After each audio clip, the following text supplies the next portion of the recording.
ओम शांति नमस्कार सांग माने आसतु चूड़ारे गोटे क्रिस्पी हेल्दी वाला स्नैक्स टे बनेबा जोटा कि ऊपर पूरा क्रिस्पी और भीतर पूरा स्पंज भली नरम रहउथबो। सेति पई आमे 2 गिना चूड़ा नबा ताकू पानी रे 2-3 थर भल भाबरे धोई दबा। चूड़ाटा पूरा फ्रेश होला पर्यंत धोई सारला परे ताकू आमे 5 मिनिट पई रेस्ट दे दबा।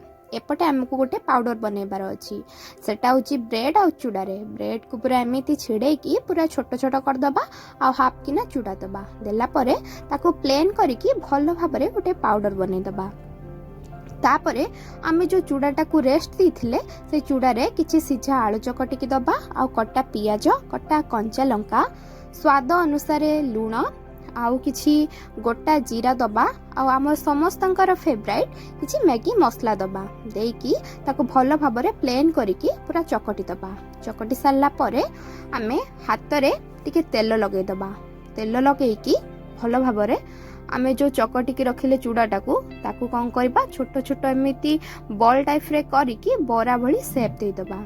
एमिति कि मु सबू को एमिति बरा भलिया शेप दे देछि। आपण जदि मो वीडियो को देखुचंती आ मो वीडियो आपण मानन को भलो लागुची प्लीज लाइक सब्सक्राइब टिके मो वीडियो को करि दउथिबे। तापरे आमे एठी गोटे बैटर बनेबा।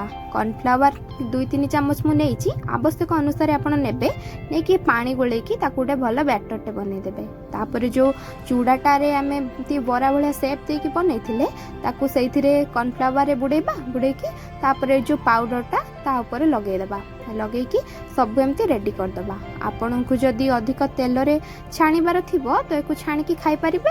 जहा को कम तेल खाइबा पसंद तो एमिति कम तेल माने तावा बसैकी तावाटा गरम करिबे तापर तेल चारिआडे लगेकी एमिति सब को माने से बरा उडा को देई देकी भल भाबरे एपट सेपट करिकी सेकी नेबे। तापर रेडी हे जिवो हमर चूड़ार गोटे क्रिस्पी वाला स्नैक्स। जेते सुंदर देखाउची खाइबा पाई भी सेते सुंदर लागिबो। जदि एमिति केबे भी ट्राई करनाहंती निहाती घरे थरे ट्राई करिकी खांतु बहुत बढ़िया लागिबो। खाइकी मते कमेंट रे जणातु कि केमिति लागुची। से पर्यंत मु आसुची देखा आ गोटे नवा वीडियो रे। Bye bye.